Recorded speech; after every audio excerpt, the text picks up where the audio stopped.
Hey everyone, it's Ashley with Seeking Witchcraft. Hope you guys are all doing great in quarantine. Hope everybody's settling in okay.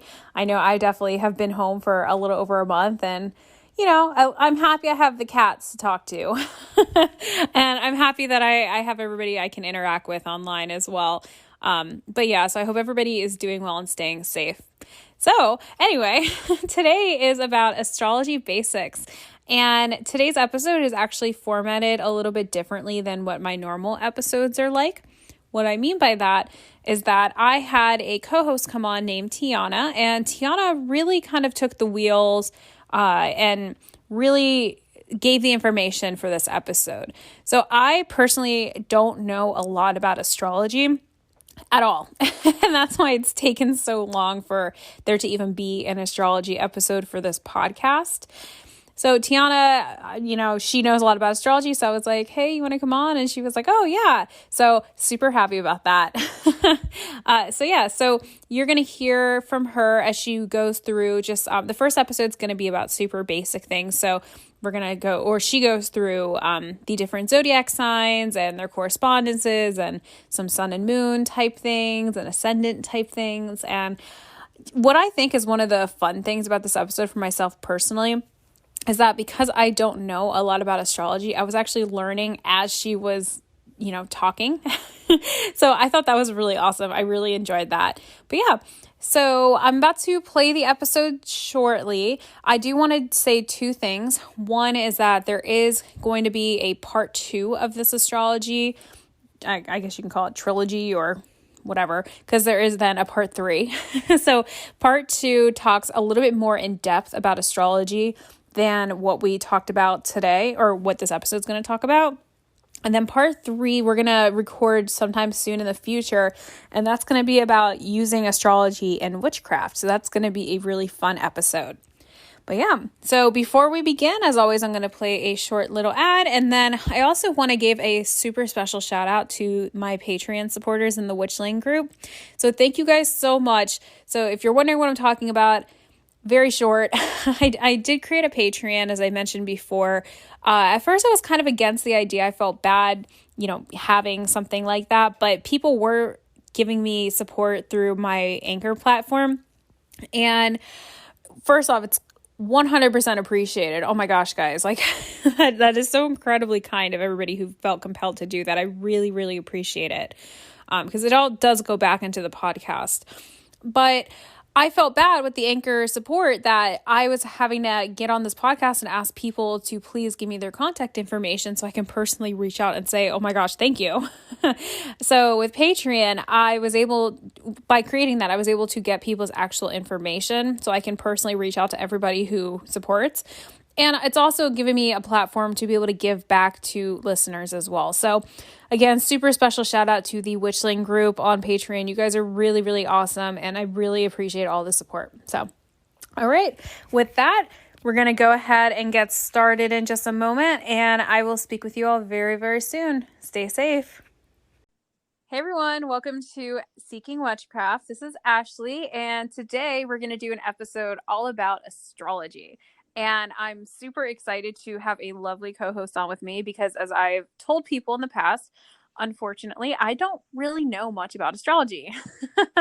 I know it's probably very stereotypical that like people who are witches tend to know a lot about that topic, but I really don't. So luckily, I found somebody who does. And if you want to go ahead and introduce yourself, that'd be awesome. Hello, my name is Tianna, and I'm a first-degree Gardnerian witch. And I love all things astrology, tarot, witchcraft, the deal. And I also have a clean beauty blog and YouTube channel that I do in my spare time. And I'll link those below. And I just started a funny podcast about life with a friend that I could link below. I don't really know I never know what to say about myself, so I guess that's it for now. Okay, well, here's a very important question. What is your astrological sign? Taurus. Okay. Yeah. There you go. For people wondering, my sign is a Pisces, but I'm on a cusp. But that's something that Tianna will talk about a little bit later with cusp, because I actually was asking her about that. We had a whole long discussion. Yeah. about what that actually entails. So, okay, so today we're gonna go over just like some really basic things. We may have a part two, but for today we're just gonna talk about well, Tianna really is gonna take the reins for this show. She's gonna go through just each sign. Talk, and she's going to talk about like the general characteristics of it, the elemental correspondence, and then if there's time, maybe cover the difference with like the planets in the chart. We'll see.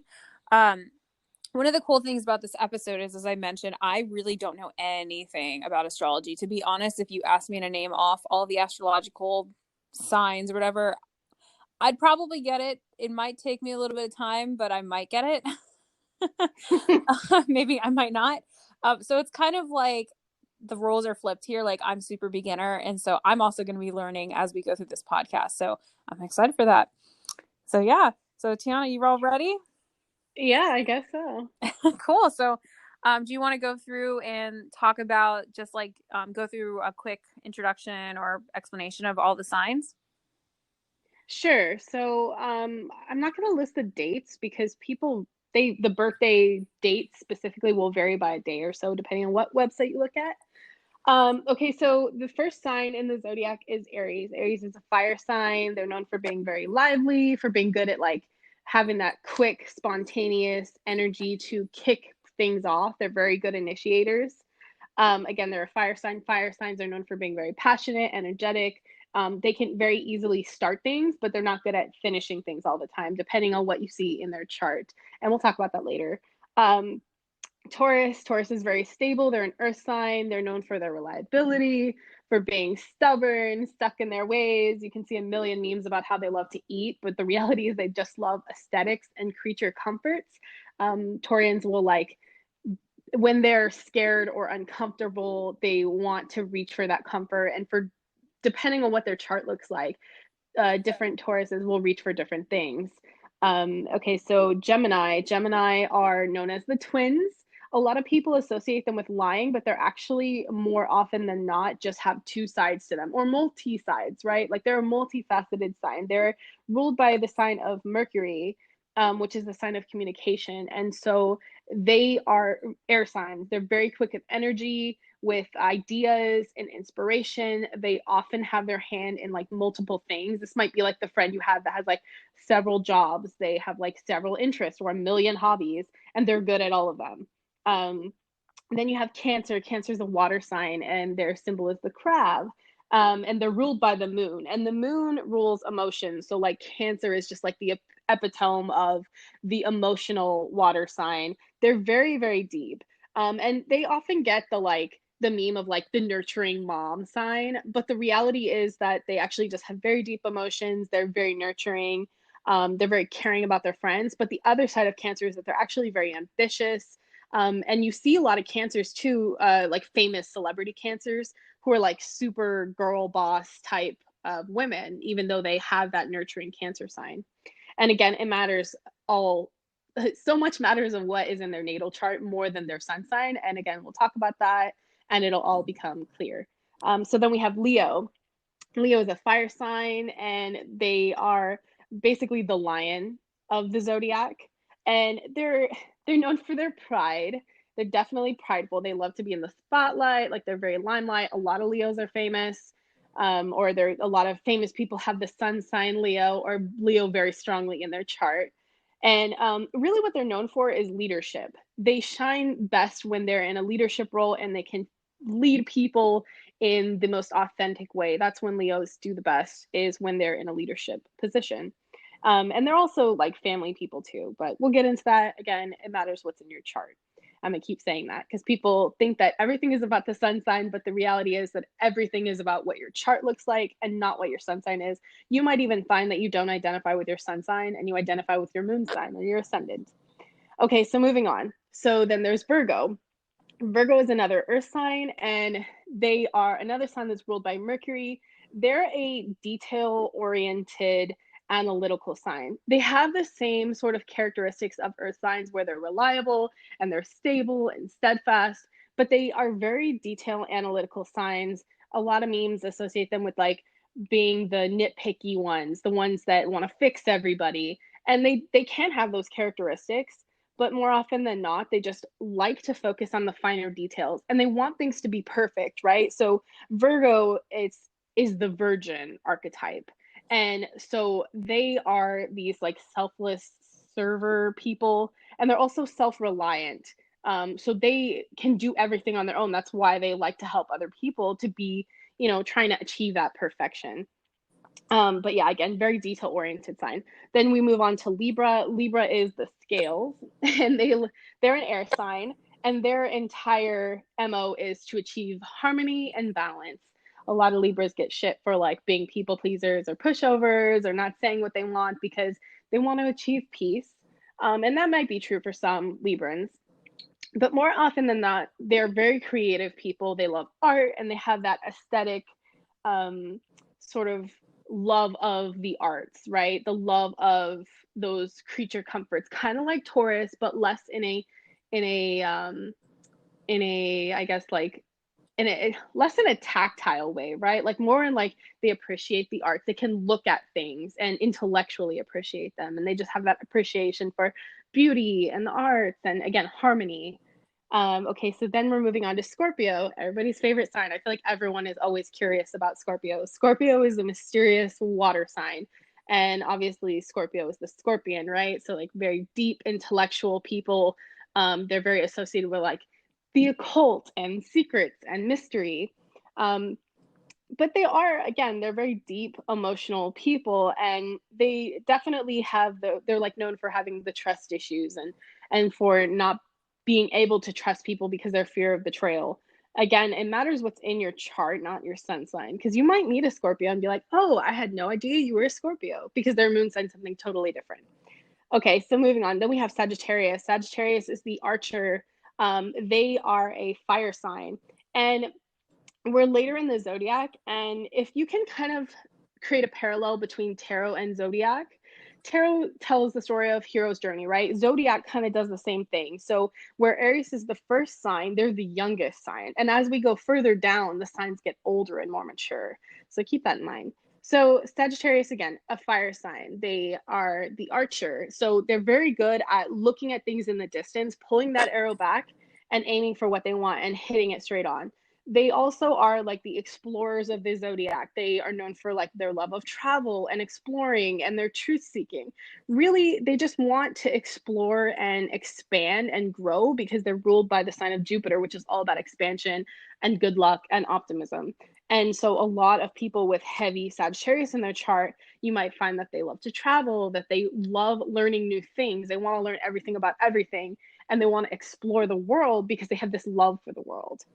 Okay, so moving on, then you have Capricorn. Capricorn is another earth sign. Capricorn is ruled by Saturn, which is like the planet of restriction and structures and tradition. And so Capricorns are known for like, they only trust what they've experienced. And so they aren't risk takers typically, depending on what's in their chart, again. But they're like the CEOs. Like you'll find a lot of Capricorns are like the CEOs of big business, they're politicians, they're presidents. Oh my gosh, so many presidents have Capricorn heavily in their chart, or their Capricorn sun and moon or something like that.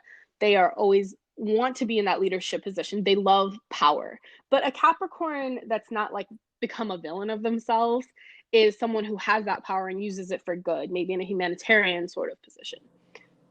Okay, so then we have Aquarius, right? Aquarius, even though they're known as the water bearer, and people get this wrong, they're not a water sign, they're an air sign. And Aquarians are similar to Sagittarians because Aquarians are the humanitarian sign. They're all about that expansion, but less so than Sagittarian. Sagittarian is fire sign, right? So they're very passionate. Aquarians are air signs, so they always get that meme about being the alien, the one that can't relate to people.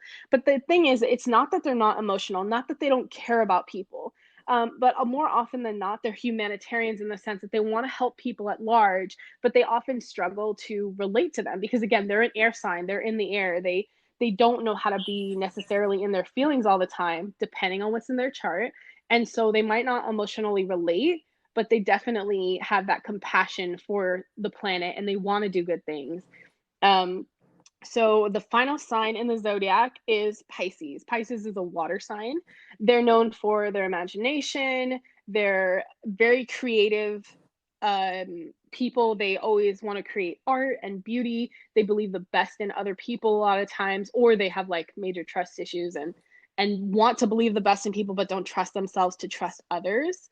Well, but we'll get into that. It's like a natal chart thing. um and they definitely have that creative expansion. They have the biggest imagination because they're ruled by Neptune, which is the planet of inspiration and creativity, and also illusions and dreams. So okay, so that's a quick breakdown. I don't want to get too into it, but Oh my goodness.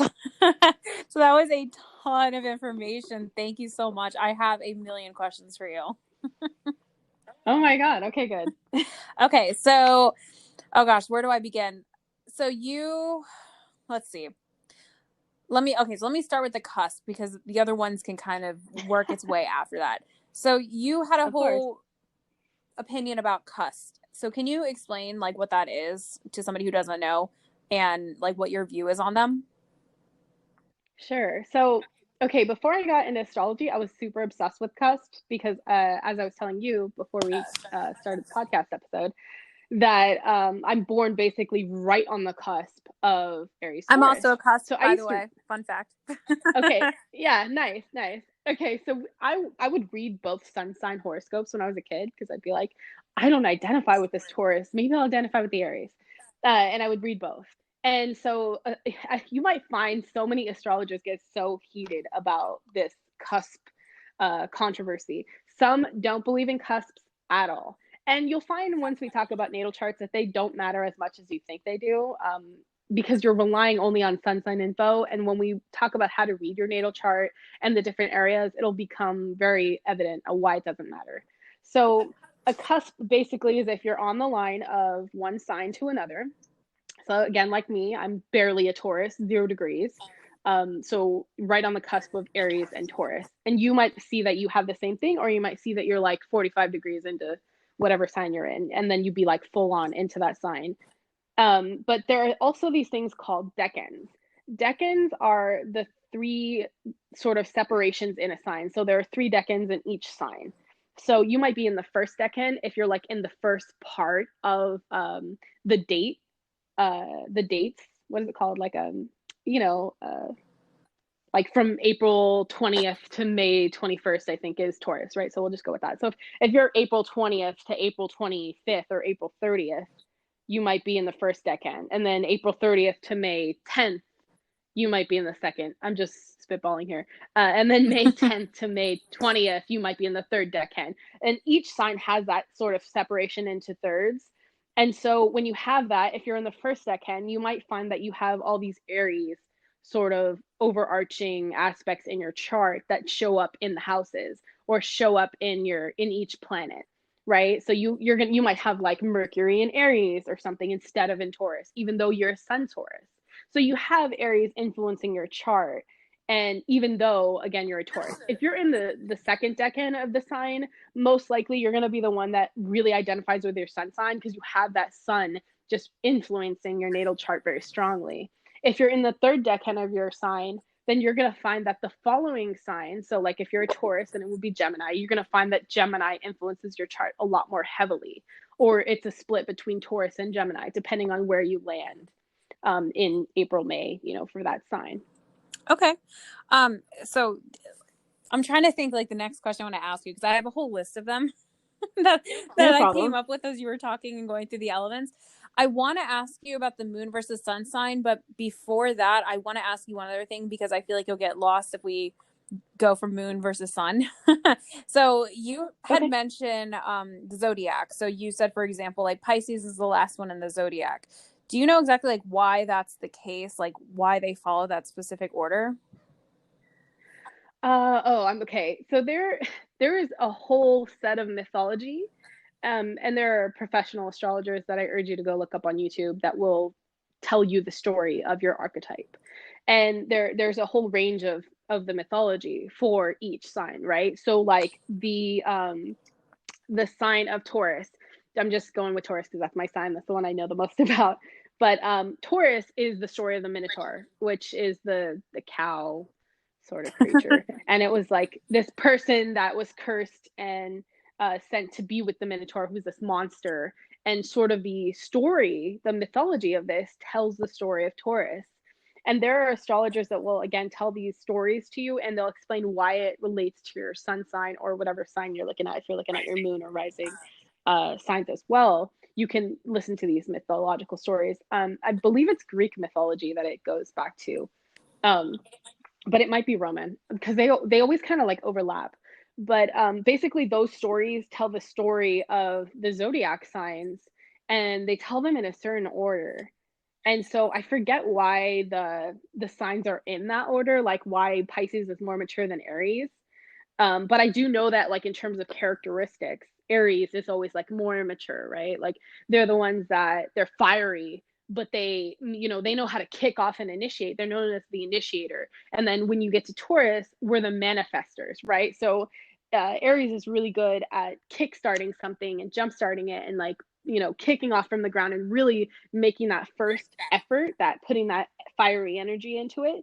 And Taurus can keep it going forever and bring it into the physical, right? Because we're all about the physical world, because we're the earth sign and they're a fire sign. So they bring the energy and we bring it into the real world. And then you hit Gemini, right? Gemini is an Aries sign, and they might intellectualize it and share it with the world, right? Like they can put it into all these other different categories and share it with the world and just be completely intellectual about it, because that's what air signs are known for, is the intellectual. Um, and that's how it kind of relates to tarot too. If you're familiar with tarot, then you know that when you're looking at the swords are air, and they're all about the intellect. Oh my goodness. And then when you're going into right, when you're going into the wands, the minor arcana, it's all about fire. And when you're going into pentacles, all about earth. And they always talk about those minor arcana will be either about, you're kicking off a new project. If you got wands, right, this is you putting energy towards something. If you have pentacles, well, that's earth, right? You're manifesting something. And if you got swords, you're fucking overthinking something, or you're seeking a truth or something, or you're in your head, with anxiety.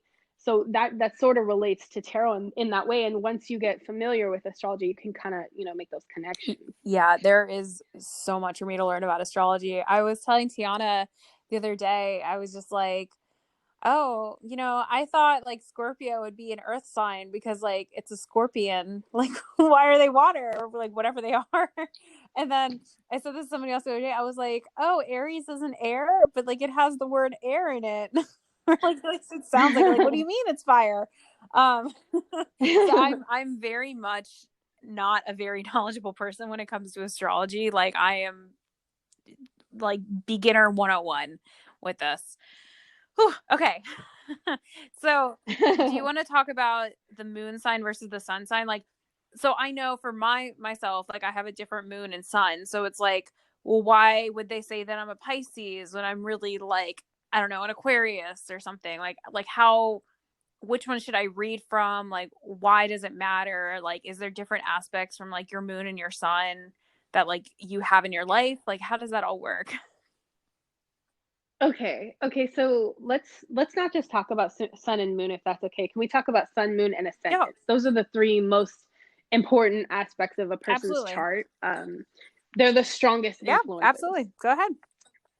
Okay, so your ascendant is the sign that was on the horizon at the time of your birth, at the peak horizon, right? Like at the top point. That's the ascendant. And when you were born, you know that your sun sign is the sign that the sun was in when you were born. And your moon sign is the sign that the moon was in when you were born. So, how does this relate to you? Okay, so your ascendant is something that people will say is your personality. It's the public persona that you give off to other people. So it's like what I show to the world. My ascendant's Sagittarius. So when people meet me, they might be not thinking that I'm a Taurus. They might think, wow, she comes off like with really Sagittarian energy, because I'm really, fiery and friendly, optimistic. Maybe that's the thing they see about me. And it's because my ascendant, my rising sign, is Sagittarius. So that's what people see about you. And that's why, like, a lot of videos are kind of bullshit when they say, like, oh, this person guesses their zodiac sign. It's like, which one? Really? Because there's so many aspects to it. But I digress. Okay, so ascendant can also denote like what you look like, your physical characteristics, your health, like can kind of go into what like what body part you might need to focus more on, but that also goes into your chart. So let's not Wait, get bogged down in I'm that. super Okay, so curious mainly on that. Like, so wouldn't that mean though that everybody who is ascendant with a certain astrological type, they would all like have a similar body type or like appearance or something? yeah, sometimes like for Sagittarian ascendant, right? Like they might have big hips because the ruling each zodiac sign rules a part of the body. And so for Sagittarians, they rule the hip thigh area. And so Sagittarians, whether they're sun with a really strong aspect of Sagittarius in their chart, or if they're an ascendant, might have like big Huh. hips or like a really curvaceous hourglass figure. Yeah. Aries rules the head, Taurus rules the throat. Um, Gemini rules, God, I can never remember these guys, but you can look it up. I think it's like the lungs.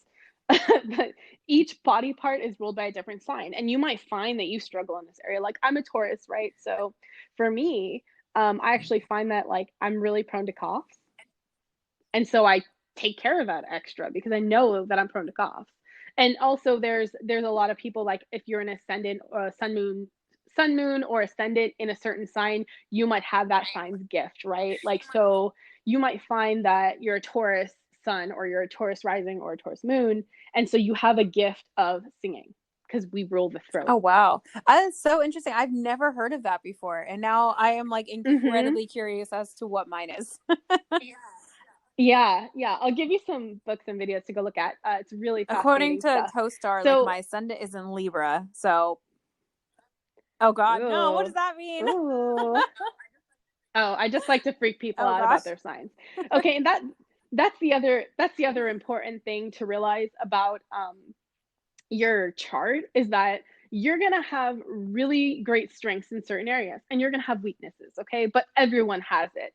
Everyone has really great strengths and really great weaknesses. It's so rare that you find somebody that just has like this perfect fucking chart and they're just gifted, gifted, blessed by the gods. Like it's just not going to happen, right? You're going to have your shortcomings and your strengths and weaknesses just like everybody else.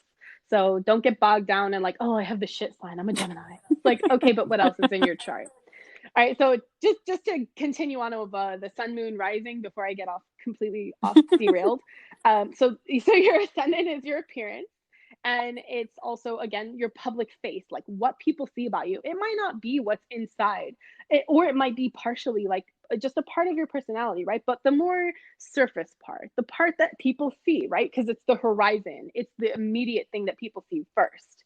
And so that is what you project out to the world. So then you have your sun. Your sun is like the truth of who you are and where you're like shining the brightest. Um, and that might not be in all areas because again, it depends on what's in the other areas of your chart on how it affects different areas of your life. But the sun is like the truth of you, right? Like the authentic you inside. If there were no baggage and no other aspects accenting your chart, this is who you are at heart.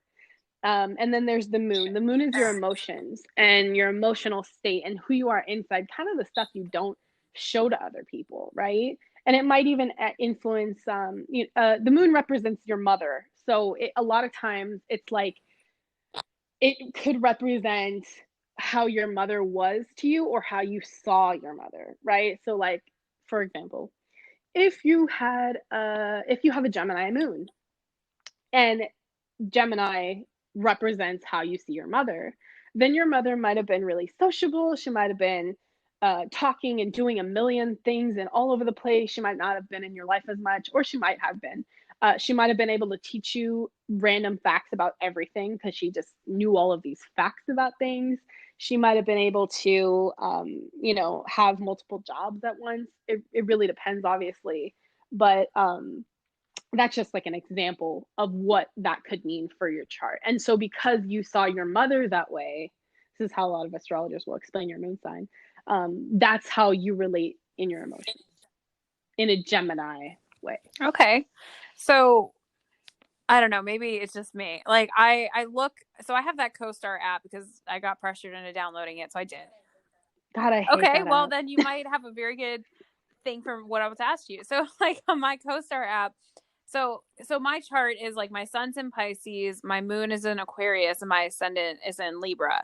So reading my sun in Pisces, CoStar says that like you're super dreamy, you're like in your own world, and you're kind of like very creative and emotional and this and that. So that's my sun. But then my moon is like, nah, fam, you're super observant, you're super rational, like like you're not anything like that. So I'm just like, well, these are two completely opposite things. So like it's like, well, I don't know, like which one to go for. Like I wouldn't consider myself a super like dreamy off my own world type of person.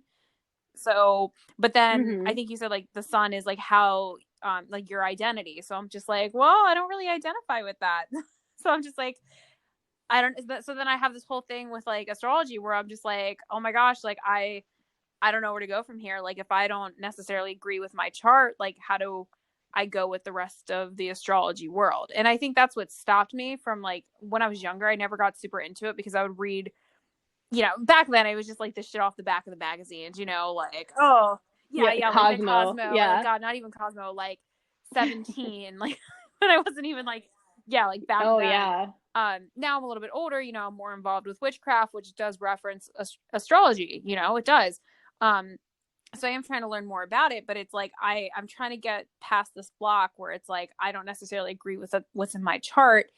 So like, how do I get past that? Or like, I don't know, maybe I'm just not recognizing these traits in myself.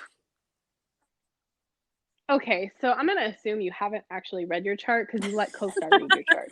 And you're sort of relying you're relying on CoStar's algorithm or whoever does these Absolutely. write-ups, Yep. right? You're right. Uh to formulate how you read your own chart. And I encourage every person, if you have an interest in astrology, at the very least, look up videos on each aspect of your chart. You can get your chart calculated. I really like cafeastrology.com. You just go to their birth chart area, and then you input as long as you know the day you were born, the time you were born, and where you were born, and you can get those off your like birth certificate or by asking your mom. And then you can figure out what your sun, moon, rising are and all the different placements. And if you don't understand, I like that Cafe Astrology will give you these really easy to read charts so you can see Mercury and look to the right and see what sign your Mercury is in. You might not understand what that means, but you could YouTube Mercury in Cancer on YouTube. And there are people who have made videos on this shit. And then they have another chart, which is Roman numerals. It's all 12 of your houses, right? And your 12 houses are ruled by the different zodiac signs.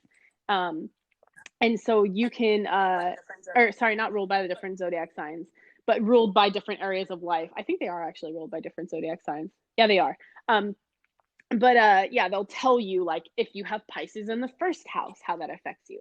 If you have Pisces in the second house is all about people's priorities or problems and like siblings and stuff. I'm not very good at houses, but it'll tell you what it rules, and if it's in that sign, you're going to act like that sign in that house. You're going to approach that area of life like that sign.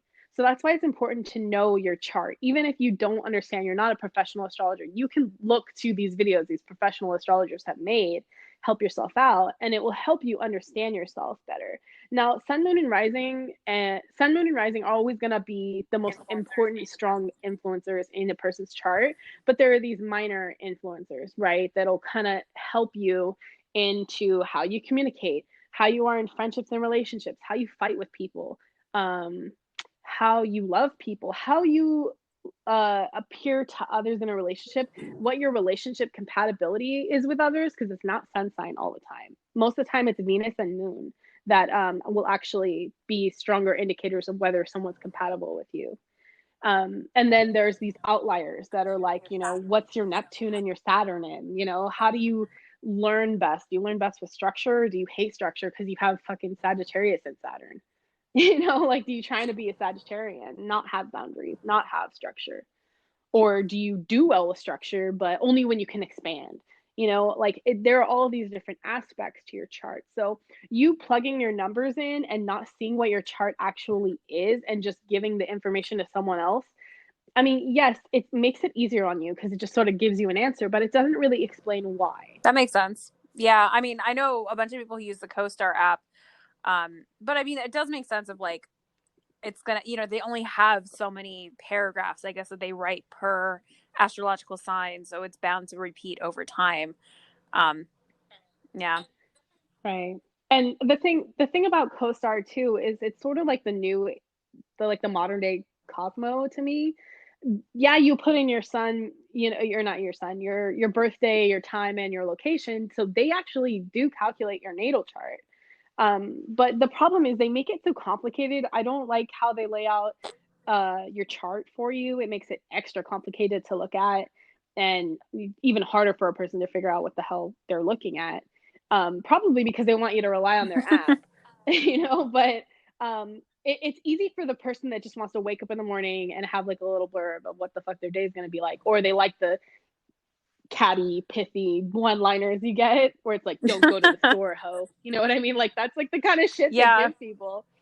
And so if you're trying to really understand astrology and understand your chart, it's not I was that always helpful. curious, like, why, okay, it says like, oh, on this day, like you're gonna, I don't know, meet a new romance in your life. And it's like, I don't know a lot about astrology. I'm learning now, but it's like, I don't know if like that necessarily is true. Like, how does this person who writes for this app or this magazine know that on like April 24th, whatever, like I'm gonna like find some money or whatever? It's like, I don't know about all that. Okay, so there's the astrology of your chart, right? We know this.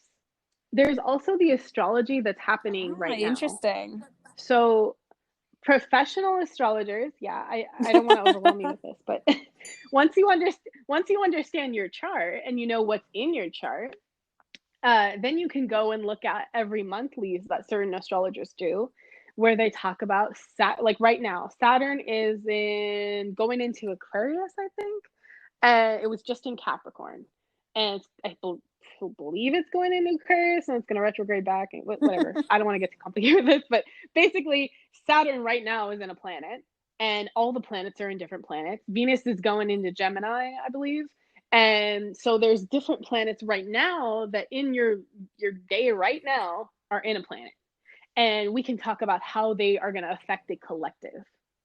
So when you get a horoscope where it's like you might meet this person, it's probably because they've looked at the actual astrology that's happening right now, today, and or this month, whatever, however they calculate it. And they know that this month Venus is going to be in this planet. And because they know that you're in this sign, whether it's sun sign or they've looked at your whole chart and they know what your Venus is in, they know sort of how that's going to affect you generally. And they can infer that this is a good climate for you to Okay. meet new people. That makes a little bit more sense. I feel like this is definitely like Yeah. a part two. We could talk about. Yeah. Yeah, there are a lot of like more in-depth questions that I want to ask, and I know you have a lot more in-depth too that you want to talk about. But we're just kind of on time. Is there anything else you would want to talk about in part one? Not that I can think of.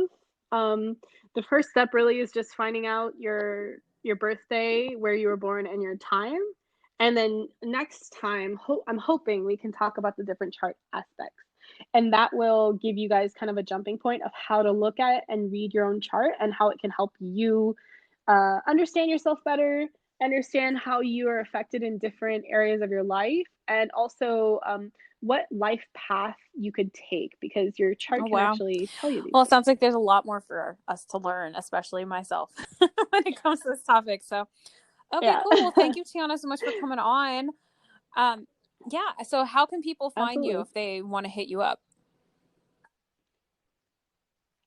You can follow me on Instagram at Storybook Beauty. That's my beauty blog Instagram. That's what I'm most active on. Or you can find me on YouTube at Storybook Apothecary. Again, I just talk about beauty there, but you can hit me up there, DM me, whatever. Okay, Um, cool. yeah, And for anybody listening, if you don't already know, you can find me on social media. I'm on Twitter at Seek Witchcraft. At Instagram, I'm just Seeking Witchcraft. And on Facebook, I am Seeking Witchcraft. I post a lot of memes. And I also recently started a Patreon group. So if anybody's interested in that, anything I receive in that really just goes to help support the podcast. One of my goals with that is I really want to buy a microphone. I record all of these episodes off my phone. And like it's been like fine, but I would Yes. like to, I don't know, maybe get a microphone at one point so I don't have to like sit on my couch and, play with my charger and all that. Anyway, thank you so much, Tianna, for coming on, and we'll see you guys for a part 2. See ya. Bye. See you next time.